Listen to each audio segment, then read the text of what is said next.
ตัวหนาทางกูเฮ็ดเปิดประตูดูปุ๊บหัวจิตหัวดูเลยเย็บฮึบ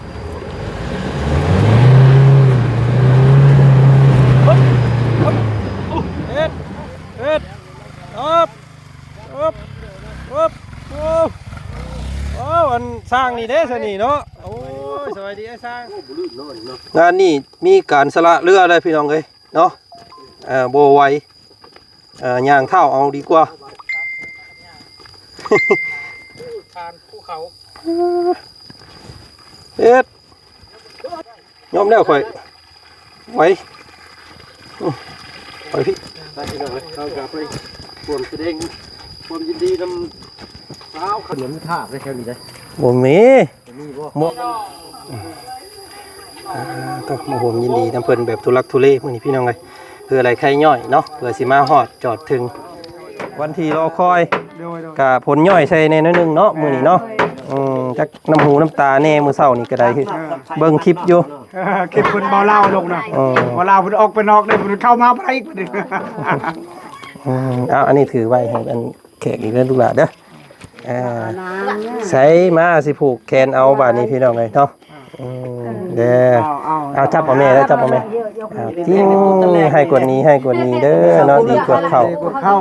ดเก่ากดกันมาเด้อผู้ประจันให้ยืนอ่านอยู่เฮือนไม่ใช้เฮือนงามก็อยู่เย็นกินชุกอยู่ชุกกินสบายอย่าเจ็บอย่าเป็นอย่าเอ็นยูนนั่นแล้วเขาเป็นเจ้าไปตกขนมมาคอนอยู่พุ่นเจ็บเป็นดุนพุ่นจะกินมินเบียดพุ่นเขาห้างเขามีเขารับเขารวยเอาไปคนทุกคนหยาดให้มันยืนพี่น้องเอ้ยจะมันยืนเด้อเฮาบ่ได้เว้าหยังเลย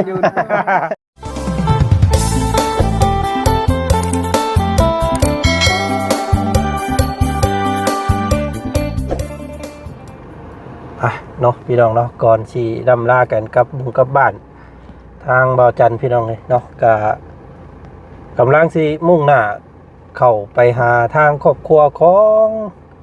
น้องค่ำหรือว่าสาวค่ำไม่ห้างลูกหนึ่งพี่น้องเลยเนาะผ้าลมฝนตกทางกระลื่นบาดนี้พี่น้องเอ้ยจะเฮ็ดจังไดดิเนาะสิกลับบ้านเนาะเอาพี่น้องเลยลองเบิ่งอ๋อโธ่สิไหวอยู่นี่เนาะมันอุลุยแล้วเหมือนเนาะสิไปป้าบ่สิบ่ได้ป้ารถไว้อยู่หน้าเฮือนประตูนี่บ่จักนี่สิฮอดคนอยู่บ่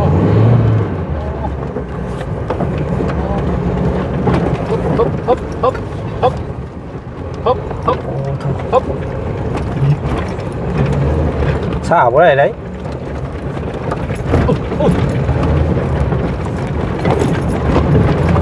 สายฝนเลยเนาะวิทย์ตัวนี้เป็นได้ขอ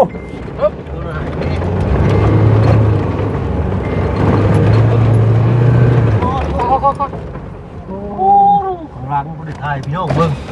ต้องไปจกกับกระลุกเบิ่งอยู่ไง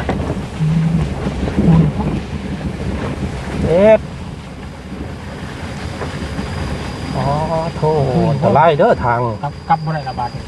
กลับก็คอยถอยบ่ได้เด้แต่ก็บ่ดีเด้เนาะยันบ่ตอนมาพุ่นข่อยตอนไปนี่คือสิได้อยู่เฮ็ดกับตุยลงแล้วเนาะบ่อยู่แล้วเบรกเฮ้ยนี่มีรถไฟก็เข้ามานี่มีห้อยรถมาเนาะรถโฟวินจักนี่เนาะรถบ่บุญแค่อยู่ดอกเราดึงซอยเนาะตัวหนาทางกูเฮ็ดเปิดประตูดูปุ๊บหัวจิตหัวดูเลยเย็บฮึบ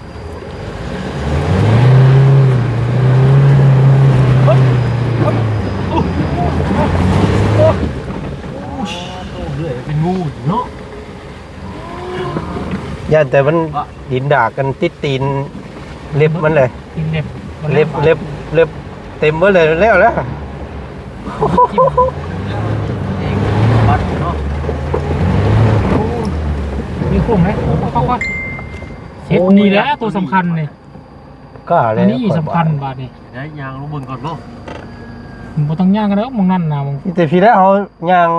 ลัดไปเฮือนเราพี่ก้าวไปแล้วก้าวไปนะย่างลัดเอาเนาะอันตรายโพดย่างเอาเนาะแต่นี่คือจักสิถอยได้บ่ได้บาดนี้ หันเห็นบ่ พอได้จอดตรงนี้ละ1จอดนู่นนะตุ๊ดอ๋อจอดนี่ก็ได้เนาะ เสียผัวเข้าไว้นี่แหละไปก่อนอันดีเสียทางรถเพิ่นออกมาอ๋อตะไลดิ บอกอาจารย์เนาะบ่ต้องมากก็ยาอาจารย์ จะพอเราจังญาติอาจารย์เราโอ้กับบตีนบ่อน้ำนี่บ่ตายกี่ดิไปพี่น้องเลย ที่บ่น้ำก็สิไปได้ เอ็ดอ๊บโอ้วันสร้างนี่เด้สนี่เนาะโอ้ยสวัสดีไอ้สร้าง แล้วสิเมื่อได้เลย ลงได้บ่ได้เด้เนาะบ่ได้ดอกมุ้ยผู้วินบ่ปล่อยยะบ่ปล่อยบ่ลงก็ได้ว่าแต่เมื่อเพิ่นไข้มาที่นี่ก็ เกือบบ่รอด ทุลักทุเลอยู่ได้ ไผอยู่หันมีหลายคนบ่อย อ๋อก็ลุงเพิ่มกับไอ้เบ้าอันนั้นเด้ บ่ไล่ บ่ไร 2คนนั่นบ่อ๋อ เบ้าอันนั้น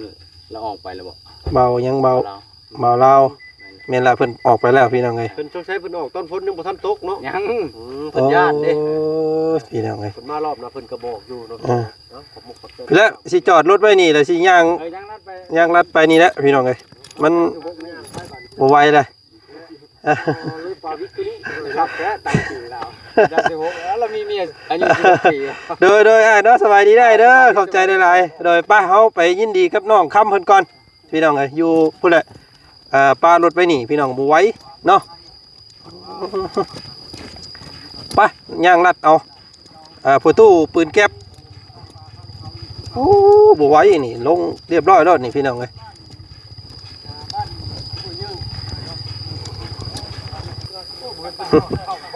โอ้ระวังเหยียบเข่าเพิ่นเด้อขอให้กำลังงาม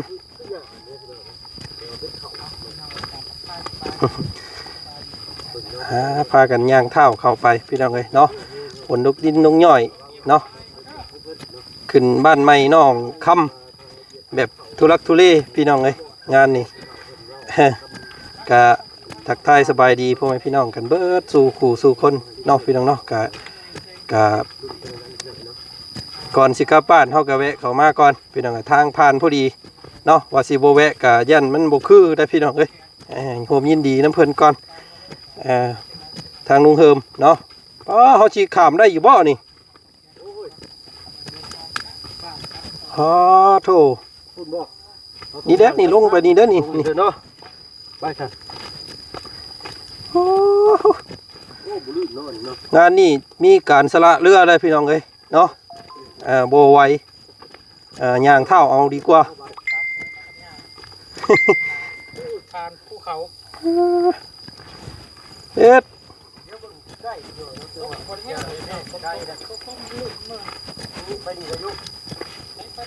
ของเด้อเหยียบเข่าเพิ่นเด้อเข่าเพิ่นกำลังงามซ้ำเข่าให้เหยียบข้าวดิตาบอดได้ทางภูเขาทางว่านทางอื่นเป็นจะทำอุทานเพิ่นนะบ่ให้เด็กน้อยเหยียบเขาทางคันน้ำนาเรา มาเด้ออันนี้เพิ่นฮักกระดุดใหม่ว่าย่อปึ๊บคอยเด้อเอ็ด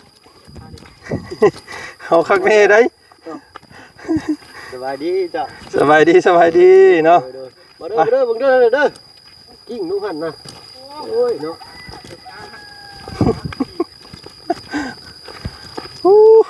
กิ้งหลอทาพอดีแหละเนาะโอ้ฮ้อนเด้อฮ้อนแดดมุกเข้าได้นี่ยอมแล้วข่อยไว้ไปพี่ดีกว่าโอ้ช่างเฮ็ดแท้โอ้ยมักใช้กำลังท่านเลยแล้วเติมโบโตเด้นี่อันนี้สระเป็นสระว่ายน้ำอันทางอันพอตู้เพิ่นพุดให้เมียเพิ่นพี่น้อยเนาะเป็นสระเดี๋ยวเพิ่นกั้นน้ำไว้ปลูกเขาสิงยังขนาดนี้เนาะพุดปลูกผักสิงยังเพิ่นก็ให้เมียเพิ่นมาอาบนี่ได้พี่น้องเพราะว่าโอ้เนี่ยเป็นการน้ำใจเนาะไปด้วยพุทธอยู่นี่เนาะป้านคันไว้นะน้ำแดงกิ๊กๆน้ำทาง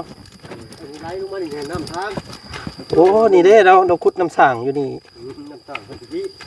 นี่ได้มุงน้ำกิน อยู่พี่ใช่ไหมเนาะ เราอาบอยู่พี่เราอาบ แดงเหลืองคือกันเนาะ ตู้ให้น้อยบ่ เมียน้อยเมียเราอายุน้อยเมียน้อยกับอายุน้อยนี่คำศัพท์ก็คือกันก็หมายก็คือกันนะมึงเมียอายุน้อย เท่าโอ้ไก่ โอ้เดี๋ยวมันคือใกล้ๆนะลุงเนาะ รถเฮา ปลูกปลาขาวพี่น้องปลาไก่หนึ่ง เกือบ3กิโลไปจักเนาะ พอดแล้วมันรักหนึง ประมาณกิโลนี่แหละ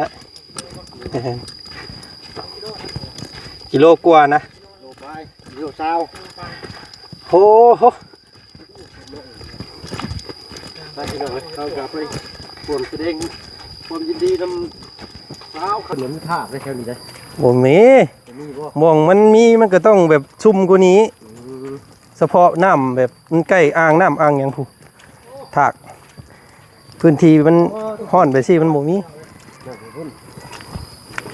เท่าเอ็ดโอ้เสียงตู้เสียงกองแตกแซวๆอยู่พี่น้องเอ้ยป่าผ่าดง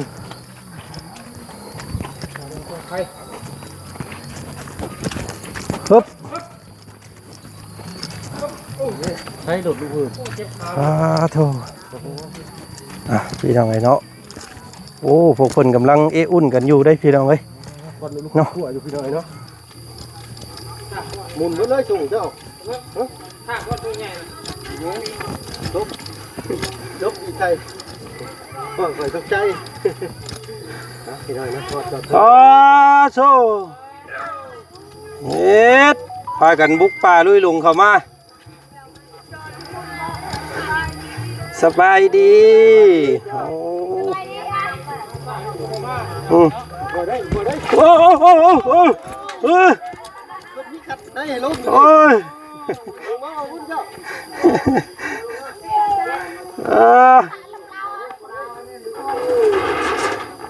เอามาหอดจอดถึงแล้วพี่น้องเอ้ยเนาะป้าสบายดีเนาะ อะไรเนาะกลางวงเลยเนาะพุ่งนะเลยเลย เบิดละบ่เนาะต้มไก่ต้มกานี่เบิดละบ่ พอได้นั่งถ้วยนั่งบวงอยู่ กินดีเนาะต้นไม้ใส่อย่างงามอยู่ เอาก่อนสิเข้าพระคงพระเข่าเพิ่นก็พูดแล้วเนาะขึ้นผูกต่อแขนเพิ่นซะก่อนเบิ่งก่อนแต่เฮือนแล้วยังบ่ได้ทันมาจักเทื่อ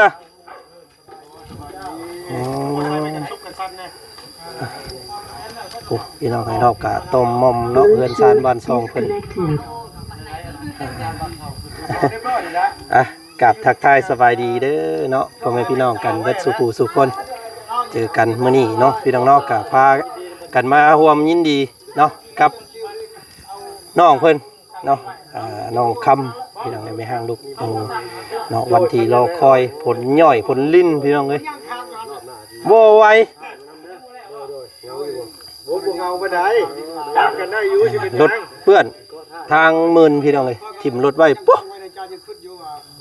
บ่บุญชาละวันช่างคอยว่าจะได้มวยดูนึงกระยันดูนึงเห็นบ่แต่ตอกแม่เรียบร้อยแล้วมวยประชาเรียบร้อยแล้วยังแต่ ต้องมาห่วมยินดีน้ำเพิ่นแบบทุลักทุเลมื้อนี้พี่น้องเอ้ยเพื่ออะไรใครย่อยเนาะเพื่อสิมาฮอดจอดถึงโตงามเนาะเฮือนเนาะเฮือนเป็นอลึเฮือนนี่พี่น้องเอ้ย สบายดีนะ สบายดีสบายอีกรอบหนึง แน่คือรถจะฟิวแล้วก็กำลังเงินเขาช่วยเหลือเนี่ยงามเลยเพิ่นอันเจ้าของบ้านเพิ่นยังเตรียม หัวแต่หัวมันหันบ่เอาตีน โทยังเป็นแข้งเป็นขาอยู่นะพี่น้องเอ้ยเนาะ ตักลาบก็ได้ขนาดลาบ ลากกระเพาะบ่เฮ็ดมาจ้า โอ้พอแล้วเอาสัก ปีกเอาลูกค้างปีกเอาลูกค้างมันนั่นไล่หัวมันเอาปีกเอาลูกค้างเขาขวดนี่กระมุกนั่นเด้มุกนั่นชุกกระย่างมุกน่ะ มาห่วงยินดีน้ำซื่อๆบ่ได้มากินดอกพี่น้องเอ้ยนะ ได้พลิกไปพลิกมา โอ้ยนอนพี่น้องเนาะโอ้ยินเลย พอเขาเบาไล่เบาลุงเฮิมเพิ่นจังเอารถนี่อันมาเนาะสั้นโบไหว้พี่น้องบ่รอด ถ้ามันบ่ตกจะใครได้มันตกทางเป็นละเอียดอยู่มันมืดมันนั่นดินก็ดินถูโปนมันแดงๆอยู่ โดยพลาดเตือนมากินนี่พี่น้องไงเนาะพอดีจอดฮอดแต่ค่อยหั่นสละเฮือ เป็นว่าบุญน่ะ ยังหันมายังบ่ฮอดบ่ ฮอด มา ได้ แล้ว มาสักพี่น้องเลยเนาะมาร่วมแสดงความดีใจน้ำน้องเพิ่นสะก่อนโอ้ยเนาะวันที่เราคอยผลย่อยเนาะมื้อนี้น้ำตาก็ย่อยน้ำตาน้องเพิ่นให้เบิดแล้วเนาะให้ในช่องของข่อยนี่เด้อบ่แม่นให้เบิดแล้วบ่จักเบิดพี่น้องเอ้ยยันเบิดแล้วแต่มึงเนาะให้แต่เช้าพู้ เดี๋ยวจะว่ายังอยู่ยังว่าเราเพิ่ม เอากันไหมมื้อนี้หันเฮาจะห้ามตูบตัวนั้น โอ้ มาให้รถครัวเพราะว่าไปฉุกเฉินยังบ่ทันเลยเด้บ่ทันก็ได้ สิเอา กูสิมาพอแห้ง เอาตัวนั้นเป็นเฮือนครัวก่อน ตั้งไว้นี่กูจะดูโกแบบบางทีตั้งไฟไว้ฝนตก เบี้ยเด็กคนเหมือนไอ้ตะวันนั่นเลยปวด ยังต้องกับคนหามได้ดอกเอามื้อนั้นก็ชี้คนหาม ป้าไปห้าม ก่อนสิกินข้าวกินน้ำก็อ้ายว่าอยากอันผูกแขนเอาน้องเพิ่นกับลูกก่อนเนาะพอมาบ่ทันพิธีนะผูกจักโมงก่อนเช้านี่เนาะ ประมาณ9 โมง มัน9 โมงก็นั่งอยู่นี่ก็ได้เนาะเอามาอันลูกหลานมานั่งหน่อยพี่น้อง เรียกมาเลย เปลี่ยนคิวกันปลุก นั่งน้องกันนั่งน้ำกันเนาะมายินดีกันเนาะมาพี่ลูกหลานมาพี่เอาเนาะพี่น้องไงเอาก่อนอื่นสบายดีป้าลุงอีกรอบหนึ่งเนาะสบายดีลูกหลานพี่น้องไงเนาะฝนตกมื้อนี้เนาะโอ้ซีเมนต์เพิ่นฮู้อยากทดลองหลังคาเนาะทดลองหลังคาทดลองสร้างพี่น้องไงบ่ได้หัวบ่ บ่ย่อยหน่อยหนึ่งย่อย อย่าให้สร้างเพิ่นแก้ให้เนาะพอได้มาซ่อมให้พี่น้องพอเพิ่นไปทางอื่นน่ะเพิ่นบ่มาเด้มื้อแรงคืนแรกเนาะสินอนเนาะ โดย หลายบ่คนมามื้อเช้า บ่มีแต่เอื้อน บ่ได้หาหลายเนาะ โดยสมมุติมียังให้กินโดยแล้วก็ได้หลายอยู่ มาซ่าดีกว่าบ่มาเนาะพี่น้องเนาะทางพวกเฮาก็ได้เข้าพิธีกันเลยซะเนาะมีไผ่ผูกแขนบ่เอาไผ่ผูกแขนมาแน่สิผูกแขนเอาเนาะน้องนางน้อยพี่น้องไงเนาะได้เฮือนงามแล้วบัดนี้เนาะดีใจอยู่บ่ ดีใจ ดีใจก็ต้องขอบมุกขอบใจผู้ใหญ่เพิ่นพุ่นเด้อ ขอบใจป้าลุงนะ ขอบใจป้าลุงด้วยมันขอบใจเป็นบ่ขอบใจเด้อป้าลุงเฮ็ดเฮือนงามให้ซะ ขอบใจเลยป้าลุงเพื่อนงาม งามหลายเนาะอ๋อลึเนาะแม่นบ่ โดย โอ้ยเป็นแต่แพงพี่น้องลูกเพิ่นก็ได้เนาะลูกสาวเดียวซับอยู่นํกันเด้อบัดนี้เด้อเอาถ่าผ่าผูกแขนแป๊บนึงพี่น้องเอ้ยน้องเพิ่นเพราะว่าวิธีมันแล้วน้องเพิ่นก็บ่ได้เตรียมอีหยังเนาะพอลุยกี่ตมมาเพื่ออะไรแค่ย่อยนึงพี่น้องเอ้ยเนาะหมุนพลาเตอร์ย่างเนาะบ้านเจ้าเนาะ ไปตลาดนี้เนี่ยฝนตกลิ้นหนึ่งยังลำบากเลยเนาะไอ้ข้อย่างกันย่างไปแล้วเนาะ ย่างทางลัดเอาไว้ โอ้ ทางลัดเคมันใกล้กว่ารัดไปนี่เนาะ แม่น แล้วไปทางนี้นั่นแนะนำให้ไป2 คนถ้าขี่รถจักรก็ได้เพราะได้อยู่ซอยกัน แต่พอสร้างเพิ่นกลับออกเมื่อกี้นี่ยังพลาดแล้วล่มแม่นไง ลมบ่ แม่น เราว่าบ่ต้องไปเด้อเราว่าย่านเราอ่ะก็เลยปะไปหั่นรถบ่กล้าเอามาเนาะ นี่อายเอ้ยอายเราเอ้ยเขาได้หนาวเขาได้อายมีอายตัว โลนาคือกัน ไผน่าคือกันบ่ คล้ายๆกัน ผู้นี้อ้ายปีนึงค่อย33มื้ออื่นนี่ก็33 ปีเนาะวันเกิดมื้ออื่นนั่น34ผู้นี้น้อยกว่าโมเคยล่ะหาก็11 ปีเอาบ่แม่นบ่ต่อหยอกขึ้นเนาะพี่น้องก็เบิ่งผูกแขนเอาน้องเพิ่นก่อนเนาะโอ้ยร้อนเนาะอากาศร้อนพี่น้องทางมีตู้เพิ่นก็เข้ามาเด้อสิผูกเอาเด้อทางแม่เด้อกันเด้อ เอาใน อัดชัก ก็ชักมาดูเลย เอ้าบ่เพิ่ง นี่มาเพิ่งเนาะ บ่เพิ่งเอ้าบ่บุญ ก็บินไปทุกทีได้บอกมันไม่ปีก ก็อันก็ทุก เพิ่งระวังเพิ่ง อันนี้มาจับเด้ออันนี้มาเย็นเด้อ อ๋อเอายิน แม่นมอจำมอใช้ไว้พร เชื่อพันเพิ่นเอาไป บ่ ใช้ มียัง เพิ่น บ่มียังตอบสนองมีแต่ใช้ไว้พรว่าจงมีสุขภาพแข็งแรงทั้งนั้นอยู่ ให้เราไปด้วยให้งั้นได้คำ โอ้ยเนาะดีใจน้ำน้องคนพี่น้องเอ้ยมีมื้อนี้เนาะ โดย วันที่รอคอยกะผลย่อยใส่ในน้อยหนึงเนาะมื้อนี้เนาะจักน้ำหูน้ำตาแน่มื้อเช้านี่ก็ได้คือเบิ่งคลิปอยู่ เก็บคนเบาเล่าลงนะเบาเล่าเพิ่นออกไปนอกได้เพิ่นเข้ามาบ่ได้อีกเด้อ อันนี้ถือไว้ให้อันแขกอีกเด้อลูกหลานเด้อใส่มาสิผูกแขนเอาบาดนี้พี่น้องเอ้ยเนาะเด้อเอาจับเอาแม่แล้วจับเอาแม่จริงให้กว่านี้เด้อเนาะดีกว่าเข้าก ดเข้า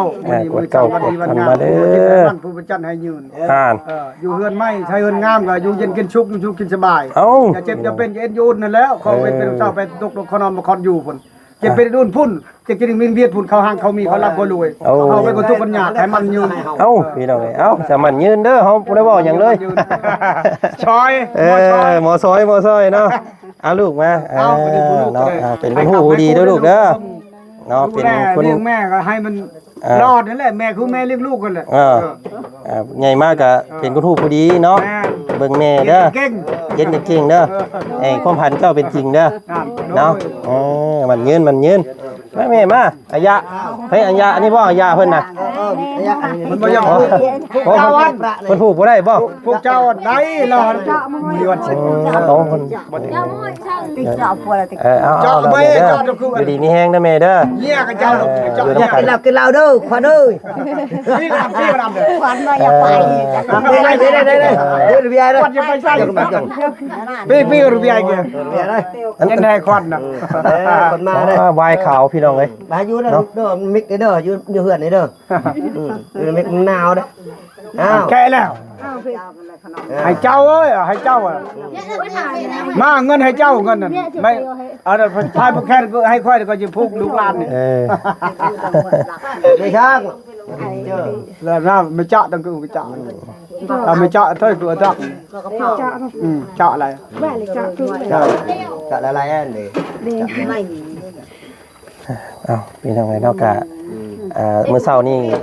มาบ่ทัน เอ้าเหมือนจน เอาเพิ่นสิเฮ็ดหยังบัด เอามือละคนได้ได้ บ่ใส่เงินก็อย่าผูกคืนนั่นบ่ใส่เงินก็อย่า โอ้ยตามยัง ผูกไข่ซื้อก็ได้น้องเนาะเห็นบ่น้องเพิ่นเรางงบ่ได้หันพี่น้องไงเนาะเพิ่นเฮ็ดหยังกันดีเราบ่เนาะ เอาอีหลาก็ได้เนาะ เอาผูกเอาบ่เคยบ่ละเอา ให้ตัวนี้ดีกว่า แม่นแหละ เขา ทุก เนาะ มื้อนี้วันอาทิตย์ให้มันทุกวันจันทร์มื้อนี้ให้ยืน ไม่ได้คือไม่ได้ ไม่ใช่งามก็อายุเย็นกินชุกกันแล้วอย่าเจ็บอย่าเป็นอย่าเอ็นอย่าอุ่นนั่นแหละให้แข่งลูกค้ากล้าคือให้อายุละเอ็ดพันประชาแข่งอันนั้นคือผ้าคาเป็นก็ว่ายุ่นถึงว่าผ้ายาวคือมาตาดมันยาวได้อยู่มัน เนาะ ผ้าโฆษณาเป็นไรบ้างท่านให้ยาวกว่า ได้ว่า ดูโอ้ จ้าอะไรตีได้ ผูกเจ้ากันแล้วเจ้าของเฮือนนี่โอ้ย อยู่ดีมีแห้งเนาะได้ของใคร นั่นแหละเจ้าให้โอโพมให้ เราบ่เคยเนาะ พวกลูกพวกหลานแหละพวกพาใช่เจ้าผู้เลี้ยงดูแลกันน้อยจนใหญ่อ่ะน่ะ เด็กมาจุฬาเด็กมาโรงเรียนลา แม่เพิ่นเนาะ เอาคำคุณทางคำนี่ก็คืออายก็ดีมันใจเพิ่นชุ่มเชื่อให้ เบิ่ง ให้เธอได้ชาติให้นั่นแหละ ตัวนี้บอกของข่อย มันให้อยู่ พี่น้องเนาะ เนาะดีมีแห้งแหละเนาะ อ่อนลำอ่อนรวยเนาะอ่อนคำอ่อนคูณเด้อนอนดีนอนมวนนอนพันดับพันดีพันมวนเนาะ เบาไล่เนาะ เอาทางบ่าวบุญเพิ่นผูกก่อน พุกก็ได้ก่อนพุกไปก่อนก็ได้เรียนไปเลย ช่วยแล้วนะ เอาเพิ่น โอ ผูก เค กัน ไปไอ้เดี๋ยว จำเนี่ยเสียงเนี่ย เดี๋ยวเว้นละจอมละ ถ้ามันพร้อมคือไอ้ทำไม เนาะเพิ่นผูกคืนอีกหน่อยเนาะ ไอ้ทำพร้อมแล้วแบบ ใส่เบิ่งสั่นเบิ่ง ไอ้ทำไม นะให้อยู่ดีมีแห่งสงครามสงครามเลยไปมาสู้เป็นอายเป็นน้องกันเป็นน้องเป็นนุ่งกันเลย ใส่ เป็นน้อง ผูกเบิ่งใส่เนาะเบิ่งใส่คนมา กินข้าวเลย พ่อน่ะลงมาได้ลงมาได้ เอาสาธุให้คำให้คุณนายคนนี้ดีคุณข้าวมือนี้มือชันวันดีวันงาม เออเนาะดีเนาะ บ่าวบุญสารวัตรเนาะ เอ้า บ่ได้บ่ได้บ่ผู้นั้นเนาะบ่ โอ้ บ่า จั ยั ก ง แต่ว่าบุญเนาะ บ่ยังบ่จันบ่ บ่จัน บ่จัน อันนี้ จักเขาบ้างว่าสิบ่ กินบ่ได้บ่เป็นหยังบ่นี่ ให้คิดให้ยำบ่ไว้ผิดคิดไว้พลาดเด้อให้เขานับถือให้เขาฮักคือน้อยมาแกล้งแพงคือน้อยใกล้ เนาะ ไปมาหาสู้ก็ดูเดินทางโดยความปลอดภัย เจ้า เจ้าก็ให้อายุยืนคือมะพร้าวยาวคือมะตาลเอาแข้งคือข้ากล้าคือเป็นให้ได้อายุและ1,000ภาษา ว้าหลายแท้101,000ภาษาฮู้ นั่นแหละให้เบิ่งลูกเบิ่งหลานแหละทุกข์บ่ยากเลย โดยสาธุ บ่ใช่พ่อใหญ่ก็ให้แค่ระยำมันเลย โดยเอาขอบใจเด้อขอบใจหลายๆเด้อน้องเด้อขอบใจหลายๆเนาะ ก็เบิ่งลูกหลานก็ได้ อึ๊บเฮ็ดบาดนี้พี่น้องเอ้ยเสียงตำคกตำสากกับพร้อมกันบาดนี้เนาะ คำคูณให้มันยืนเต็มใจได้ใครจะมีอันนั้นเนาะผู้ชาย เจ้า ก็ เต่ามาโฮมเนาะทุกแรกใส่ยาเต็ม น้อยที่นี่ไม่แห้งอันนั้น สิ่งต่อไปเงินในก็ขอให้ แม่น อยู่เย็นเป็นสุขเนาะ ขอให้ร่ำให้รวย ร่ำให้รวยหาเงินหาทอง อย่าเจ็บอย่าให้เป็น นี่ เจ็บเป็นก็จะกินเรียกคนแรกเขาว่าเขามีคนรับรู้จะกินที่คนละ ยังตัดเราด้วยนะ อย่าบอกเราหลายได้เราสิให้อีกจะได้หันพี่น้องเอ้ย ทั้งนอกคือกัน เนาะ อย่าไม่ได้ให้แล้ว ให้ด้วยความดีใจเนาะ ไม่ได้ให้เขาบอกบ่เคยมีเนาะตื่นเต้น อืมโอ้ยดีใจนํพี่น้องเอ้ยเนาะน้องเพิ่นก็ถือว่าบุญฮอดจอดถึง เก่งโลดตอนนี้อายุป .3 เอายะเอ้ย อย่าเอ้ย เอายะเด้อเอาให้ตัวนี้ดีคุณเขาเด้อ แม่ ยะ นแล้วเก็บได้ใครดี ต่อไป ไปโอโพไม้บุงลูกบุงล้านแล้วล้านกับผู้ผ้าใช่เจ้าแหละผู้เรียกกันน้อยอยู่เนี่ยอย่างผ้าเด็กทิ้งกันได้ใช่เรือแห้งเห็นบ่ เอาให้น้องเพิ่นผูกแขนขึ้นบาดนี้พี่น้องเอ้ยเนาะทางบ่จันเอาไปก่อนบาดนี้พี่น้องเอ้ยอยากมาทั้งพี่แล้วข่อยเห็นปลุกปุกเป๊กอยู่เมื่อกี้นี่เนาะเพิ่นกำลังเฮ็ดไปทางกินเด้อันนี้พี่น้องเอ้ย มันว่าขวดซี่โครง อ๋อโถ แต่งแยกทำใกล้ เพิ่นเอาแบบสดๆได้บรรยากาศเนาะพี่น้องเนาะกินข้าวหม่องป้อนข้าวโต๊ะเลยพี่น้องเอ้ย ในชั่วประเทศเลยถ้าก็ได้ยามได้เจ้าว่าให้เชื่อถือให้นับถือว่าได้ให้ผิดบ่ได้มาง ดงามเนาะโอ้ยพี่น้องเอ้ยเพิ่นซานบ้านซองสำเร็จเรียบร้อยเนาะมาร่วมยินดีดีใจน้ำน้องเพิ่นเนาะแต่ว่าน้ำจะเข้าตารางแล้วเนี่ยให้แปลงเอาและพี่น้องไอ้ขุดดินเข้าไปแล้วก็กวยคลองน้ำออกเนาะเพราะว่ามันอยากต่ำฝนตกพี่น้องไอ้มือนี้เนาะ2ห้องนอนพี่น้องไอ้เนาะโล่งๆแบบเย็นๆเนาะอยู่กันแบบครอบครัวน้อยๆกับพอดีเลยสำนีก็ได้พี่น้องไอ้เนาะบ่ต้องอย่างมากมายเนาะก็งามเนาะอ๋อและพี่น้องไอ้สำนี เนาะสำหรับมื้อนี้เนาะทางบ่จันก็สิขอจบคลิปนี้เพียงสำนี้ก่อนเนาะพากันฮุบหอบยุมตีนกันออกเมื่อก่อนบาดที่นี่พี่น้องเอ้ยก็พุ่นแหละพ่อกันอยู่ทางบ้านเฮาพุ่นแหละเนาะเมื่อลำให้ดำนาซอยลูกซอยเต้าก่อนจักมื้อเฮ็ดหัวเฮ็ดสวนก่อนทางบ่จันก็ได้เนาะเอารุ่นกันใหม่อาทิตย์หน้าเนาะอาทิตย์นี้มื้อนี้